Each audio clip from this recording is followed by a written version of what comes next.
PSC Ayurveda therapist പരീക്ഷയിൽ അമ്പരപ്പിക്കുന്ന ചോദ്യങ്ങൾ. ചോദ്യാവലിയിൽ ഭൂരിഭാഗവും ഷൂവിനെക്കുറിച്ച്. കൂടുതൽ വിവരങ്ങളുമായി കോഴിക്കോട് നിന്നും PV കുട്ടൻ ചേരുന്നു. കുട്ടൻ, വിവരങ്ങൾ. ആനന്ദു, ഇന്ന് രാവിലെയാണ് PSCയുടെ ആയുർവേദ തെറാപ്പിസ്റ്റ്, അതായത് ആയുർവേദ തെറാപ്പിസ്റ്റ് എന്ന് പറയുന്ന പോസ്റ്റിലേക്കുള്ള PSCയുടെ എക്സാമിനേഷൻ നടന്നത്. മലപ്പുറം ജില്ലയിലെ 3 കേന്ദ്രങ്ങളിലായിരുന്നു പരീക്ഷ നടന്നത്. ഒന്ന് മലപ്പുറം MSP കോളേജ്, അതുപോലെ തന്നെ Malappuram girls high school, boys high school, ഇങ്ങനെ 3 കേന്ദ്രങ്ങളിലായിരുന്നു ഇന്ന് ഈ പരീക്ഷ നടന്നത്. സംസ്ഥാനത്തിന്റെ വിവിധ ഭാഗങ്ങളിൽ നിന്നും യോഗ്യരായ 2000-ലധികം പേർ ഈ പരീക്ഷയ്ക്ക് വേണ്ടി അപ്ലൈ ചെയ്തിരുന്നു. 700 പേർ ഈ പരീക്ഷ എഴുതിയെന്നാണ് നമുക്ക് ലഭ്യമാകുന്ന വിവരം. ആകെ ഒരു പോസ്റ്റ് മാത്രമാണ് ഉള്ളത്. ഈ പോസ്റ്റിലേക്കാണ് 700 പേർ പരീക്ഷ എഴുതിയത്. ഇതിൽ 100 ചോദ്യങ്ങളാണ് ഉണ്ടായിരുന്നത്. ആദ്യത്തെ 50 ചോദ്യങ്ങൾ ആയുർവേദ തെറാപ്പിസ്റ്റുമായി ബന്ധപ്പെട്ട അവരുടെ കോഴ്സുമായി ബന്ധപ്പെട്ട ചോദ്യങ്ങളായിരുന്നു.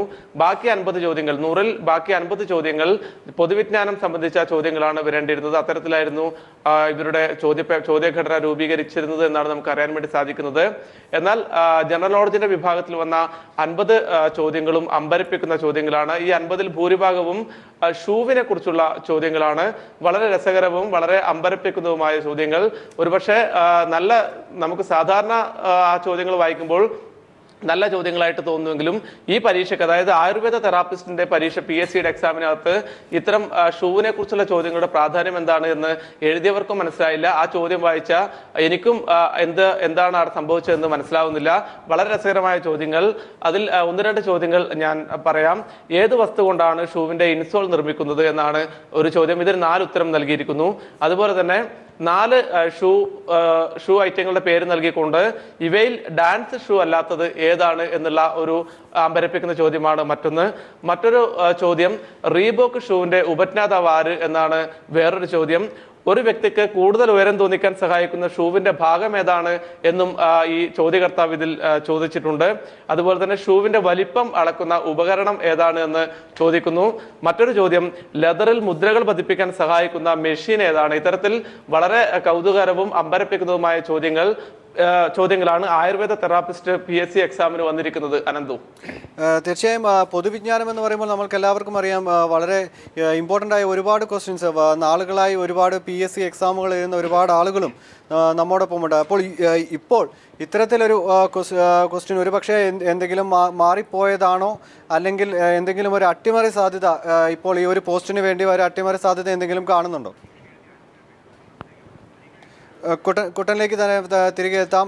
ഇപ്പോൾ പരീക്ഷ എഴുതിയ അരുൺ രമേശ് നമ്മോടൊപ്പം ചേരുകയാണ്. അരുൺ, ഇപ്പോൾ താങ്കൾ എഴുതിയ പരീക്ഷ കൂടിയാണ് ഇത്. 50 ക്വസ്റ്റ്യനിൽ ജനറൽ നോളേജ്, 100 ക്വസ്റ്റ്യനിൽ 50 ക്വസ്റ്റ്യൻ ജനറൽ നോളേജ്. അതിൽ ഭൂരിഭാഗവും ഷൂവിനെ പറ്റിയിട്ടുള്ള ചോദ്യങ്ങളാണെന്ന് കേൾക്കുന്നു. എന്താണ് പറയാനുള്ളത്? 50% ഷൂവിനെ കുറിച്ചുള്ള ചോദ്യമാണ്. ഞങ്ങൾക്ക് യാതൊരു ബന്ധമില്ലാത്ത, ജനറൽ നോളജ് യാതൊരു ബന്ധമില്ലാത്ത ക്വസ്റ്റ്യനാണ് ചോദിച്ചത്. ഇതിലിപ്പോ കേരളത്തിലെ എല്ലാ ആയുർവേദ ഹോസ്പിറ്റലിലും 127 ISM ഡിപ്പാർട്ട്മെന്റ് ഹോസ്പിറ്റലിൽ ജോലി ചെയ്യുന്നത് നേഴ്സിംഗ് അസിസ്റ്റന്റും അറ്റൻഡർമാരും അടങ്ങിയ ആൾക്കാരാണ്. വെറും 30 പേരാണ് 127 ഹോസ്പിറ്റലിലും ജോലി ചെയ്യുന്നത്. തീർച്ചയായും ഇപ്പോൾ 700 പേര് ഈ എക്സാം എഴുതിയെന്നാണ് നമുക്കറിയാവുന്നത്. മറ്റുള്ളവരുടെയൊക്കെ ഒരു അഭിപ്രായം എന്തായിരുന്നു ഈ ചോദ്യങ്ങൾ കണ്ടപ്പോൾ? അമ്പരന്നോ മറ്റ്? സാറേ ഈ ചോദ്യങ്ങൾ യാതൊരുവിധ ബന്ധമില്ലാത്ത ക്വസ്റ്റ്യൻ ആയിരുന്നു ഞങ്ങൾക്ക് വന്നിരുന്നത്. 50% ആയുർവേദപരമായി, 50% GK ചോദിക്കുന്ന പറഞ്ഞാൽ ഒരു ഷൂവിനെ കുറിച്ച് ഞങ്ങളോട് 50 ക്വസ്റ്റ്യൻ ചോദിച്ചിരിക്കുകയായിരുന്നു. എന്തെങ്കിലും പരാതി അധികൃതരെ അറിയിക്കാൻ എന്തെങ്കിലും ഒരു മൂവ്മെന്റ് നടത്തിയിട്ടുണ്ടോ? സാറേ ഞങ്ങൾ പഠിച്ചിരുന്ന എല്ലാവരോടും വിളിച്ചു ചോദിക്കാം, അവർ പരാതി നൽകണമെന്ന് പറഞ്ഞു. ഞങ്ങൾ നേരെ മാധ്യമപ്രവർത്തകരെ വിളിച്ച് അറിയിക്കുകയാണ് ചെയ്തത്. ഈ സംഭവത്തെ കുറിച്ച് മറ്റ് ഡിപ്പാർട്ട്മെന്റിൽ വിളിച്ച് പറയുന്നതിനേക്കാൾ ഞങ്ങൾ നിങ്ങളെ വിളിച്ചറിയിക്കുകയാണ് ചെയ്തത്. യാതൊരു ബന്ധമില്ലാത്ത ഇതിന്റെ മെയിൻ പ്രശ്നം എന്ന് പറഞ്ഞാൽ എല്ലാ ആയുർവേദ ISM ഡിപ്പാർട്ട്മെന്റ് ഹോസ്പിറ്റലിലും മറ്റു നേഴ്സിംഗ് അസിസ്റ്റന്റുമാരും അറ്റൻഡർമാരുമാണ് ഞങ്ങളുടെ ഈ ജോലി ചെയ്തുകൊണ്ടിരിക്കുന്നത്. ഒരു 2000 വിദ്യാർത്ഥികൾ പഠിച്ചിരുന്ന ഈ കോഴ്സ് ഇപ്പോൾ ഒരു വേക്കൻസി മലപ്പുറം ജില്ലയിൽ ഞങ്ങളെ വിളിച്ചിരിക്കുന്നത്. ഹലോ, തീർച്ചയായും വളരെയധികം നന്ദി അരുൺ രമേശ്. കുട്ടനിലേക്ക് തന്നെ തിരികെ എത്താം. അവർ ഇപ്പോൾ ഒരു കംപ്ലൈന്റ് മൂവ് ചെയ്യാൻ പോവുകയാണെന്നാണ് കുട്ടൻ പറയുന്നത്. അനന്തു, തീർച്ചയായും സ്വാഭാവികമായും ഈ പരീക്ഷ എഴുതിയ മുഴുവൻ വിദ്യാർത്ഥികൾക്കും വലിയ അമ്പരപ്പും അതുപോലെ തന്നെ വലിയ നിരാശയും തോന്നിയിട്ടുണ്ടാവും.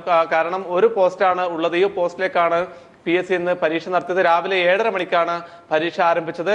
സംസ്ഥാനത്തിന്റെ വിവിധ ഭാഗങ്ങളിൽ നിന്നുള്ള കുട്ടികൾ അല്ലെങ്കിൽ ഉദ്യോഗാർത്ഥികളൊക്കെ രാവിലെ തന്നെ വളരെ പുലർച്ചെ തന്നെ മലപ്പുറത്തെത്തി. അവർ എക്സാം ഹാളിലും എത്തി. ആദ്യത്തെ 50 മാർക്കിന്റെ ചോദ്യം നേരത്തെ പറഞ്ഞതുപോലെ തന്നെ PSCയും അതുപോലെ തന്നെ ഇവരുടെ നിഷ്കർഷിക്കുന്ന ചോദ്യങ്ങൾ തന്നെ, അതായത് ആയുർവേദ തെറാപ്പിസ്റ്റുമായി ബന്ധപ്പെട്ട ആയുർവേദവുമായി ബന്ധപ്പെട്ട നല്ല ചോദ്യങ്ങൾ തന്നെയായിരുന്നു ആദ്യത്തെ 50 ചോദ്യങ്ങളും. എന്നാൽ പിന്നീട് ജനറൽ നോളജിന്റെ വിഭാഗത്തിലേക്ക് എത്തുമ്പോഴാണ് ചോദ്യങ്ങൾ ആകെ തകിടം മറിയുന്ന രീതിയിലേക്ക് വളരെ അമ്പരപ്പിക്കുന്ന, നേരത്തെ സൂചിപ്പിച്ചതുപോലെ അമ്പരപ്പിക്കുന്നതും കൗതുകകരവുമായ ചോദ്യങ്ങൾ വന്നിരിക്കുന്നത്. ഷൂവിനെ കുറിച്ച് 50 ചോദ്യങ്ങൾ ഷൂവിനെ കുറിച്ച് വന്നത് എന്തുകൊണ്ടാണ് എന്ന് ഇപ്പോഴും വ്യക്തമല്ല. അത് സംബന്ധിച്ച് PSC തന്നെ വ്യക്തമാക്കേണ്ടതുണ്ട്. ചോദ്യകർത്താവ് എന്തെങ്കിലും ഒരു തമാശയ്ക്ക് വേണ്ടി ചെയ്തതാണോ അല്ലെങ്കിൽ മറ്റെന്തെങ്കിലും ഉദ്ദേശമുണ്ടോ എന്നുള്ള കാര്യങ്ങളെല്ലാം തന്നെ PSC തന്നെയാണ് വ്യക്തമാക്കേണ്ടത്. പക്ഷേ മറ്റ് ജനറൽ നോളജ് പൊതുവിജ്ഞാനത്തെ കുറിച്ചുള്ള കാര്യങ്ങൾ റെഫർ ചെയ്തു പോയ മുഴുവൻ ഉദ്യോഗാർത്ഥികളും ഈ ചോദ്യം കണ്ടതോടുകൂടി വളരെ നിരാശയിലായി എന്നാണ് നമുക്ക് അറിയാൻ വേണ്ടി സാധിക്കുന്നത്. പരീക്ഷ എഴുതിയ ഭൂരിഭാഗം കുട്ടികളും ഇത് സംബന്ധിച്ച് പരാതിയുമായി മുന്നോട്ട് പോകാനാണ് ഇപ്പോൾ തീരുമാനിച്ചിരിക്കുന്നത്. അനന്തു, PSC ആയുർവേദ തെറാപ്പിസ്റ്റ് പരീക്ഷയിൽ അമ്പരപ്പിക്കുന്ന ചോദ്യങ്ങൾ. ചോദ്യാവലിയിൽ ഭൂരിഭാഗവും ഷൂവിനെ കുറിച്ച്. വിവരങ്ങളാണ് കോഴിക്കോട് നിന്നും PV കുട്ടൻ നൽകിയത്.